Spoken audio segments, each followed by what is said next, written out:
السلام علیکم ورحمۃ اللہ وبرکاتہ۔ اللہم صلی علی محمد و آل محمد۔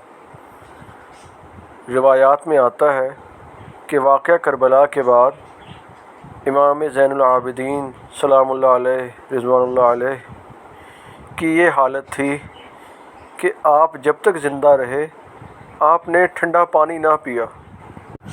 حضرت امام جعفر صادق رضی اللہ تعالی عنہ سے مروی ہے کہ واقعہ کربلا کے بعد امام زین العابدین کی حالت یہ رہی کہ آپ دن کو روزہ رکھتے اور رات کو قیام کرتے اور اللہ کی عبادت میں رات گزار دیتے۔ افطار کے وقت جب کھانا اور پانی آپ کے سامنے آتا تو آپ فرماتے، میرے والد اور میرے بھائی پیاس سے شہید کر دیے گئے، افسوس یہ کھانا اور پانی ان کو نہ ملا، اور رونے لگ جاتے اور بمشکل چند لقمے کھا پاتے